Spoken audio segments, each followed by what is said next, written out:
So our next speakers are Rajanish Pathak and Hardik Mehta. They are two security researchers working on application security across South Asian and Middle Eastern countries. And their talk today is about a critical security vulnerability that has been discovered in the voice over LTE interface of iOS devices, including iPhones and Apple Watches, that has been reported to Apple and fixed. So again, their talk is hacking into the iOS VoLTE, VoLTE implementation, and the floor is yours. Thank you.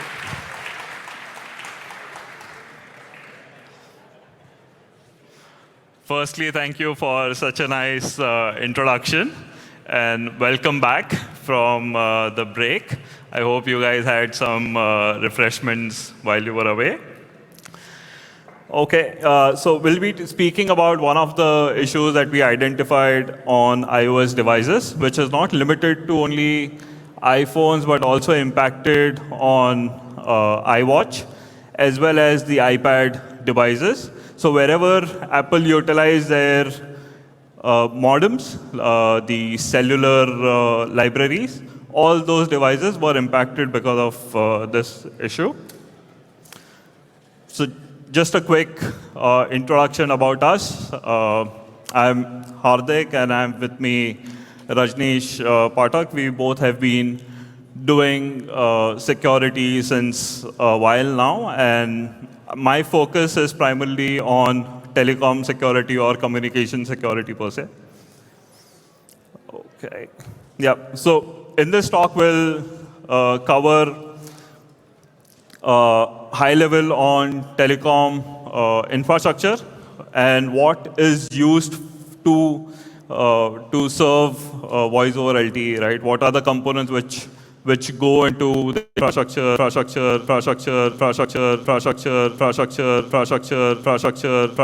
Look at several services, attack surfaces that impact that particular infrastructure and how an end user is affected because of it.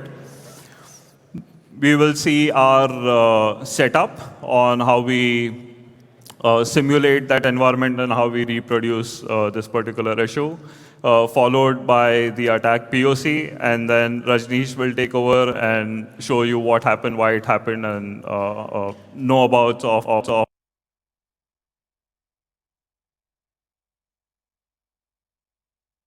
timelines, because Apple usually a lot of time in remediating such issues, and for us it took more than a year to help them and in remediating this and ensuring that it has been published for everyone, and then we can have like a quick Q&A around it.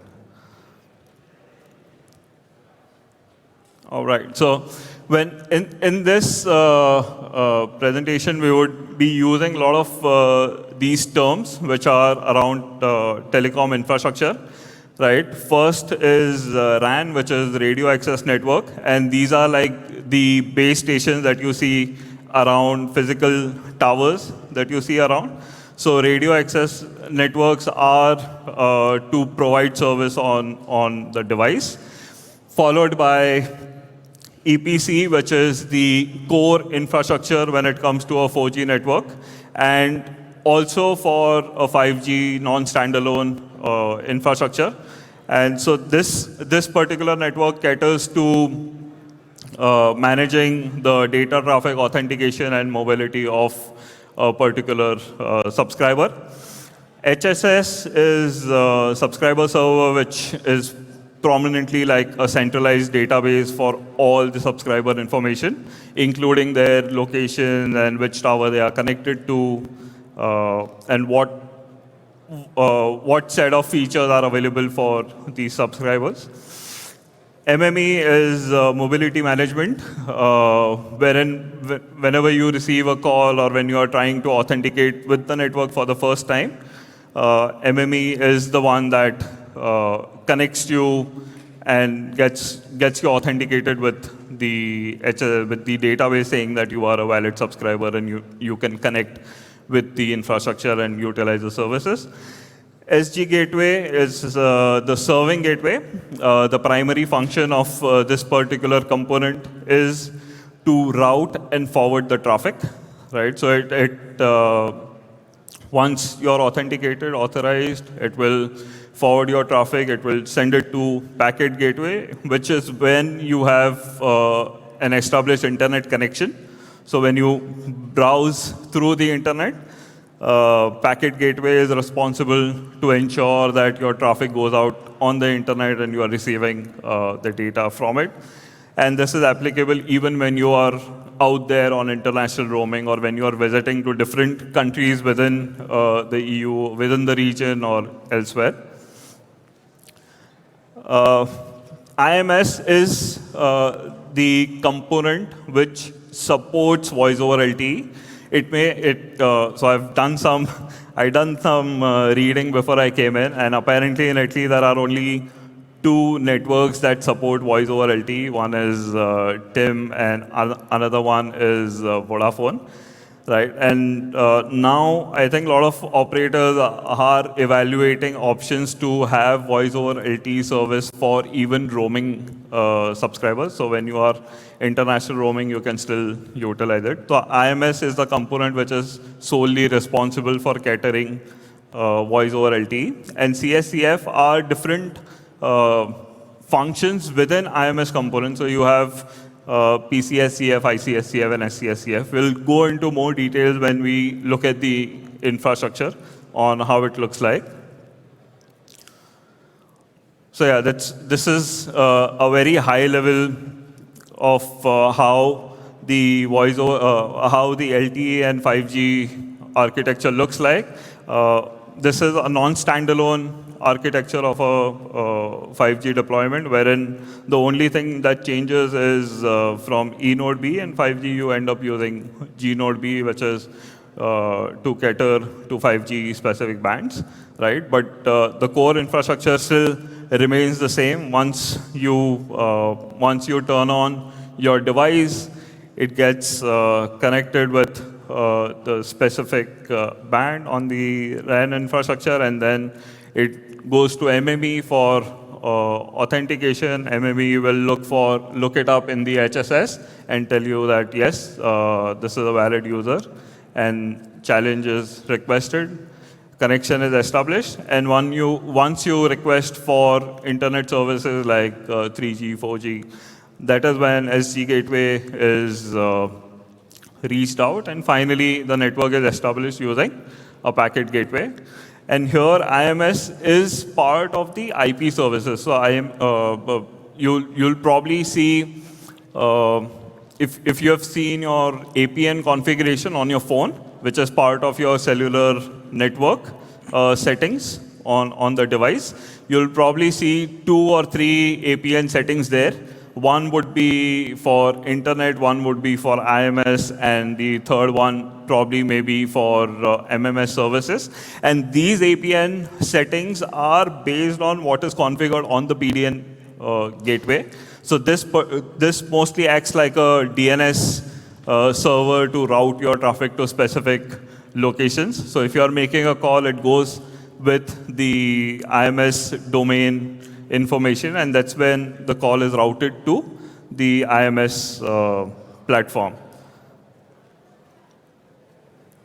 Okay, and within the IMS platform, there are 3 core components that we look at. So once the connection is established, there is a tunnel, IPsec tunnel from the user device to the PCSCF. So PCSCF is the proxy node.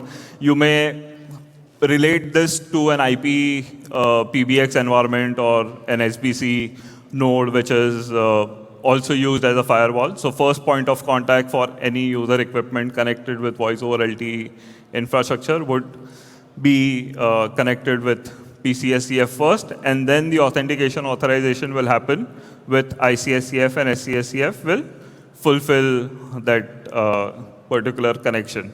And while all this is happening, EPC, which is the Evolve packet core here, the core infrastructure goes into backends since the IPsec tunnel is already established, so it's only acting as the transport layer here. Okay, the few protocols which are used in voice over LTE, primarily it is SIP, SDP, RDP, and RTCP. So mostly when we do security assessments for a telecom infrastructure, we look at signaling protocols like SS7, diameter, and GTP, right? But we forget to evaluate SIP since it is directly impacting the end user. SIP protocol connects from the user equipment to the core, so it directly has that access to the core, and it is not that difficult to have that connection established. You just need a SIM card and a voice and a device which has that interface active, right? That's it. You just need a SIM card. And SDP is where the media content, multimedia is negotiated, and both the entities, they negotiate to use a single configuration, and then the session is established. RTP is to fulfill the media traffic, and RTCP will control or monitor the media traffic. The registration flow. So as I said, the device will send across a registration packet for the IMS registration. So there are two modes on the device. One is the 4G network, and then you have another option to enable voice over LTE. The moment you enable voice over LTE, the registration packet is sent to PCSCF, which then forwards it to interrogation, which is ICSCF, and ICSCF will check with the HSS, which is the database, saying that whether this user is an authentic user or whether this user can get this service. And once it says yes, it's a valid user, but it is not authenticated or authorized yet, and then that request is forwarded with 401, and a challenge is sent to the client. The challenge is processed, and response is again sent in the same flow, and finally the response is accepted and the connection is established. The moment the connection is established, that is when the tunnel is in place, and later on all the calls that will go through within this tunnel. Several issues that we have commonly noticed in a voice over LTE infrastructure, wherein once the device has an active connection with PCS-CF, you can enumerate all the core components of the IMS infrastructure, and you can get information about their about these components, and even you can try to access these components. A lot of time, the management console of these components are available to end user if there is no segregation between control plane and user plane, right? And you could send registration packets, invite packets to the proxy node directly, which will cater to your request if it is not configured properly. And since it acts similar to a PBX environment, your call will just go through without being logged in the operator's network. Then there is a use case wherein you try to reach out other subscribers who are connected on the network, right? And that is what we did. We tried to look for other subscribers who were connected on the same infrastructure to the same IMS network, and to some level we did get success, and that is when we identified that there is this issue with the iOS devices, wherein they do not, once the tunnel is established, they do not terminate the default port, which ideally was still open, and we could send interrogation messages to this particular service on iOS devices. And that led to disclosure of various information about the subscriber, including. So we wanted to replicate this in our lab environment and see what are the different behavior of the device when we do that. And for this particular setup, we used Open5GS with Chameleon. So Chameleon is helping us simulate an IMS component, IMS environment. And Open5GS is to provide us with 4G and 5G network. USRP is to emulate eNodeB and Blade. USRP was used for the gNodeB, and Blade RF we are using it for to set up an eNodeB infra. We use few test SIM cards and target iPhone. And the attack was done using an Android device, which, by the way, it does not have capability to get latched on a voice over LTE network. It is pure for LTE network without that capability. But since we are using only the IMS APN, and since we were able to reroute our traffic to that particular infrastructure, we could utilize this particular device. And the routing was done using some routing rules through IP table and socket rules. A quick POC of what really happened. Click.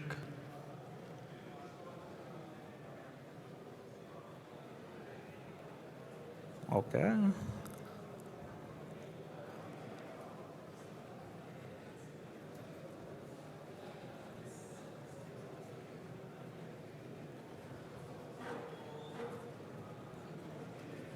And we thought live demonstration would be an issue.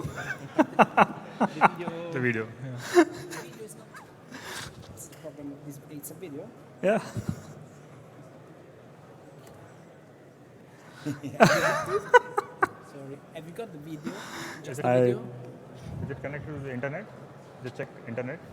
But yeah. Okay. Play. Oh, finally. Okay. Pause it. So here what is happening is the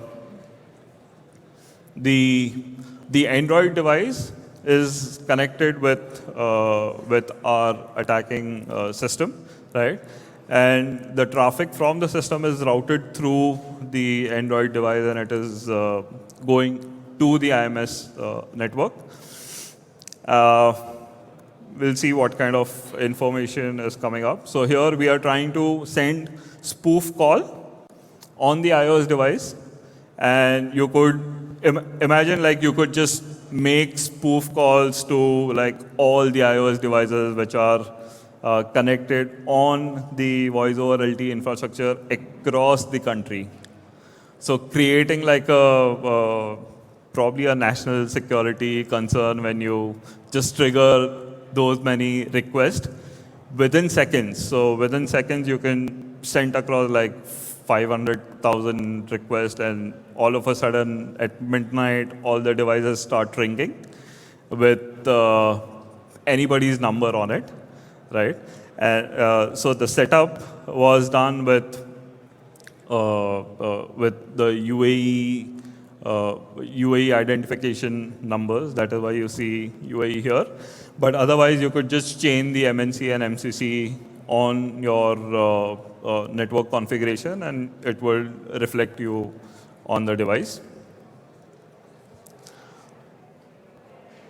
So yeah, so you end up making spoof calls.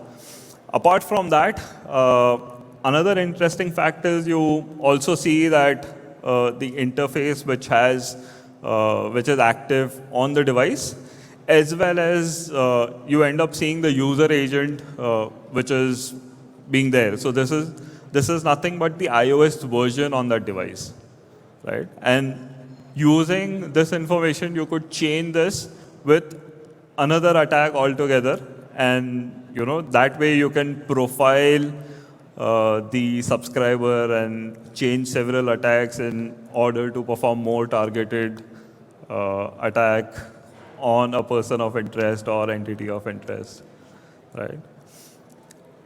So yeah, when you try to replicate this on a production environment, on say public networks, you end up seeing all the users having iOS devices which have version less than 15, and version detail as well as their phone numbers, locations, and everything. I'll ask Rajanish to fill in more information on that. Thank you.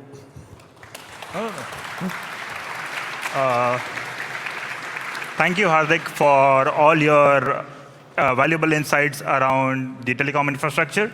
Because to understand this issue, first we have to understand what is exactly happening in the telecom infrastructure. And the telecom infrastructure is very complex, as you guys already saw it. And then we are attacking an end user's phone, which is on the other side of the infrastructure. So just to give you a good overview, Hardik did a really great job there. So as you can see in the screenshot, you see a lot of devices. We ended up seeing 1 million of devices, and this is what basically caught our interest. And before going on to what the exact issue was, I would like to tell you the impact of this issue. So the issue basically would allow an attacker on a telecom network to enumerate all the devices, iOS devices specifically, and launch a targeted attack. So as Hardik mentioned, that profiling is a very important aspect of doing a targeted attack, because you need to know what your target is, using the exact version of the software that he's using and the exact version of the patch that he's applied. So this attack helps in profiling the target and launch a targeted attacks. Then there is a lot of PII information that is disclosed. When we interrogate the device, end user device, there's a lot of PII information that comes out, which reveals the location, the phone numbers, the MSSIDN, and much more details of the devices. Then, as we showed in our POC, that we were able to initiate a call from number 100. So 100 is a number that belongs to police. So we were able to do spoof calls on an any user's device. So suppose everyone's sitting in this room, and suddenly we get everyone's phone start ringing. So this would create a state of havoc. And again, as Hardik mentioned, that it would be a national emergency if everyone's iPhones just start ringing in the middle of the night. And yes, DOS is another thing that the successful execution of an attack can cause. So if somebody is constantly sending packets on your phone, if a valid person is trying to reach you, they won't be able to reach you. And that is how we could basically crash the telephony interface of your iPhones.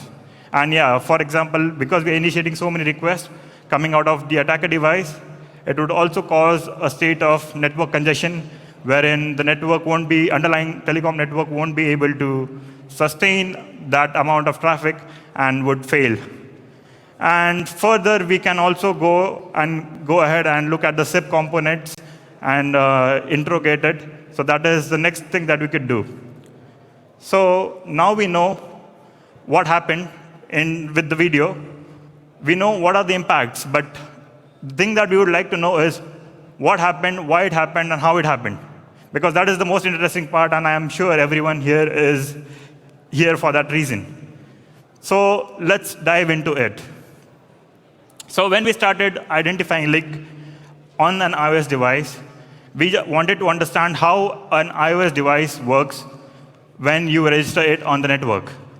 So as you can see here in this first screenshot, and also if you recall the IMS registration flow explained by Hardik, you would understand that, first, as soon as the device wants to register itself to the IMS, there is an unauthenticated request that goes to the PCSCF. So as soon as you turn off your airplane mode or switch on your iPhone, and it is a VoLTE-enabled iPhone for sure, interface that is called PDP_IP1 is opened, and that is responsible for initiating the registration process. So once the airplane mode is turned off, PDP-IP1 is brought up, security policies are updated on that, and IP assignment is taken place.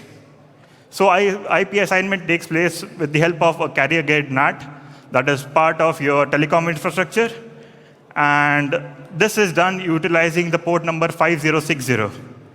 Please keep in mind the port number 5060 because it's the most important aspect of this entire attack. So as you can see, the interface is brought up, and IMS registration flow is initiated by the device, that is the iPhone that you have, with the IMS in the background. So it is done utilizing the port 5060. And the library responsible, or the entire package that is responsible for doing all this, is called ComCenter, and there is a library that does work with all the telephony component is known as libip telephony on iOS devices. So that was the library that was vulnerable, and that allowed us to execute our attack. So as the registration process takes place, initially an unauthenticated register package is sent to your PCSCF. That again sends to ICSCF, and it polls with the home server. Home server says, OK, it's a valid user, but unauthenticated. So the process is repeated with a nonce. So nonce is something that is saved inside your SIM, a known secret would say. And this is also present in the HSS. That is the database that we are talking about, a part of the IMS core infrastructure. So an authenticated flow takes place, and the device gets registered itself on the telecom network. So here you can see we've basically attached a debugger to the library itself, and we could see the phone. This is the screenshot from an iPhone trying to register itself on the telecom network. So yeah, as I mentioned, the process fails because initially it is an unauthenticated unauthenticated request. So the second request takes place with a nonce. And once that has been done, an IPsec tunnel is established. So we need to understand what exactly happens in an IPsec tunnel. Your device is basically connected with an encrypted tunnel with the IMS core infrastructure. So this is what the specification says, and this is what all the devices are supposed to do. But there was something interesting that we noticed. And once the IPsec tunnel has been established, we see the port that is responsible for SIP, that is 5060, is still left open.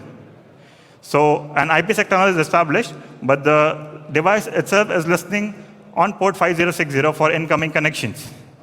Okay, so we thought, okay, this is something interesting. Let's check the same behavior on other devices, say Android devices for that matter.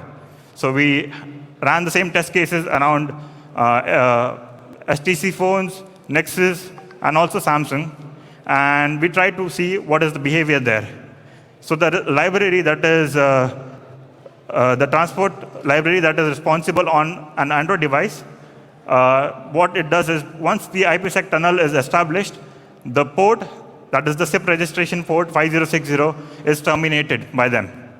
And this was behavior which was not seen in an iOS device. So we thought, okay, why is this happening? There has to be some reason.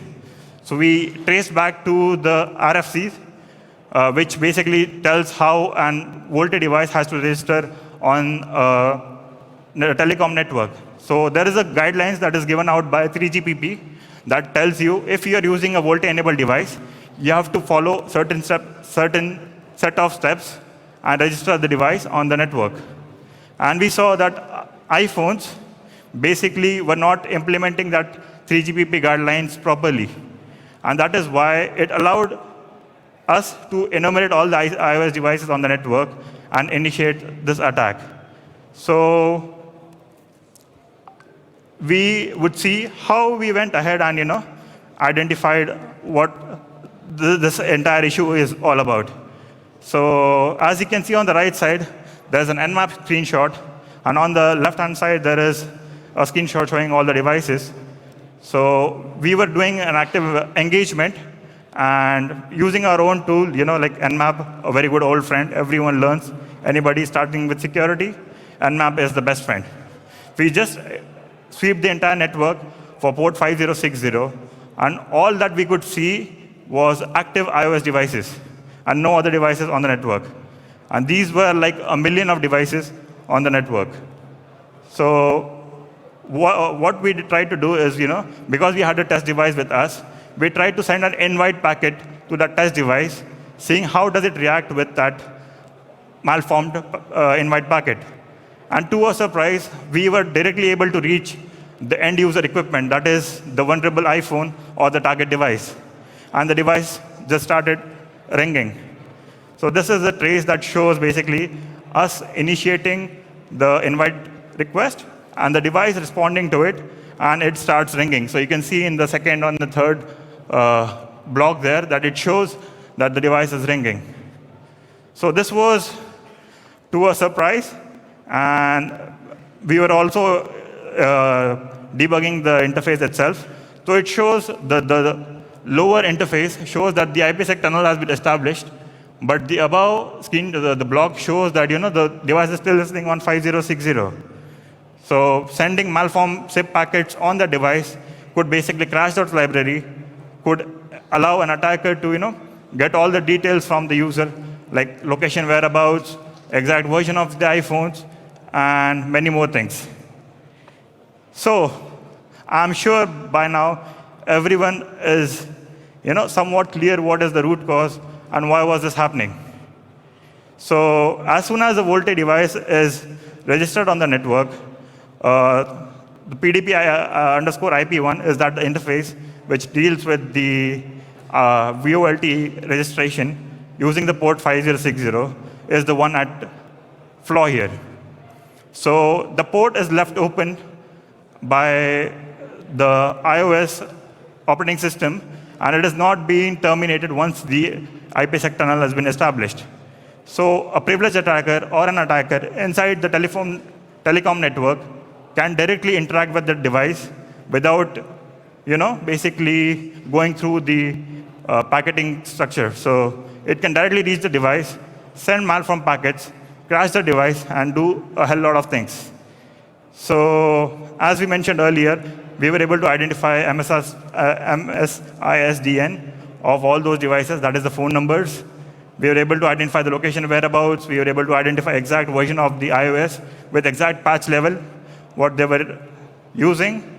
And yes, we were able to, initiate spoof calls from the attacker's device to any device on the network. That is like anyone in the country. So just try to imagine, how impactful this has been. So as mentioned earlier, everyone here is basically able to understand what was the root cause. So this is the easiest thing that somebody could do, How do you patch it? You just terminate the connection once the IPsec tunnel has been established.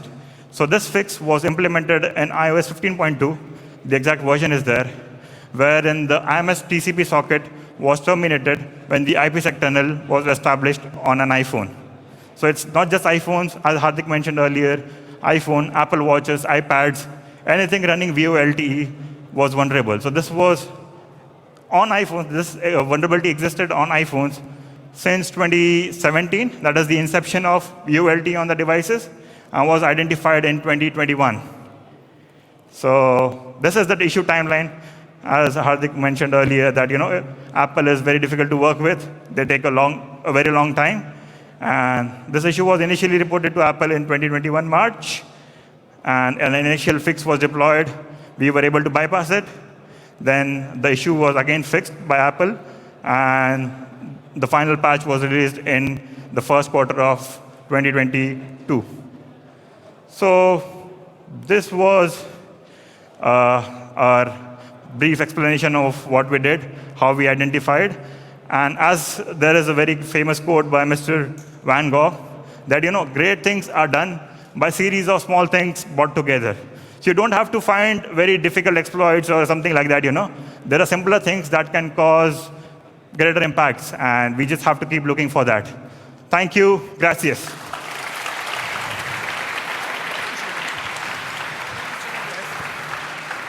Thank you a lot. And questions? Yes. You mentioned that there was a first fix which you bypassed. Can you explain a little bit about what was the problem with the first fix? So initially, they were not able to. They tried terminating it on a different interface, but because we were able to route the traffic to a different interface, we were possible to, you initiate the PDP connection on PDP IP 2, 3. So they had to do it on all the interfaces. So they had to check what was the issue, where is basically the VoLTE connection initiated from, and terminate that specific interface. No problem. Thank you. Other questions? Wait.